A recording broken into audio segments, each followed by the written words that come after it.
Menden bir pisçilik bana. Menden bir pisçilik bana. Şu fırsattan faydalanayım dedim da. Bundan faydalanıp. Bunu ortaklarla belli gelken boyayla. Kelişirgen narxı. Oradan bu olsun. Ben hem ortakla uru verdim. PlayStation kanama, Dımematik geldi. Ben befark olmam men aynaları bilen. Oynaları bilen birge. Yani zamokları, tutadığım vecləri iş kılıp. Zamanavi. Abdursi. Zor, acayip. Ova. Yaxşı bana aytkan senden aytma. Eğer çocuğadan buladığımızda iş tızım olar. 1 milyon eşek var. Kodratın. Ama gelişen bu halı. Gelişti tamam. Ortakta. Kapakıma deyip şimdi. Ustalar abine. Hazır bir anda öğrenimiz. Bloklayın dostumuzdan kettek rahmet. Bir gün videosunu koydum. Blokunu alıp geldim ortakla. İşkem geldi kutakası. Aduşi. Yine şahitlerim. Maladıyız. Dastlapki hizmetler için de ha? Kaçadı o saat 11 oldu başlayan bulaşın diyor prav. Yepe ortakla. Zor. Acayip. Arka taraflarım kalk poloji zakonu olup. Ay kabon şurup yok arkadan. Sonra kendine gelen koyu garak. Boldu kutaklar ortakla. Aduşi. Görersin.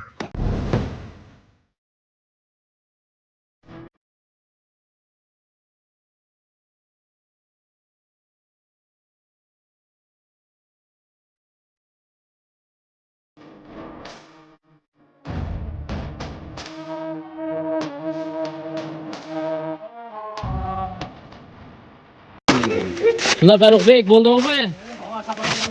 Ortaklar eşkimiz kuruldu. Eğer de kimde kime şunu iş hizmetleri gerek olamazsa bekleyin bir tane. Diyeyim olalım. Müracaat severse.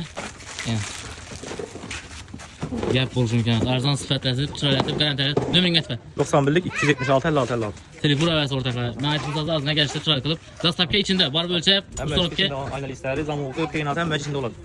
Ortaklar bir geldi. Bakan berası aynalan koyup verdi ya. Zamoklarından acayip olan.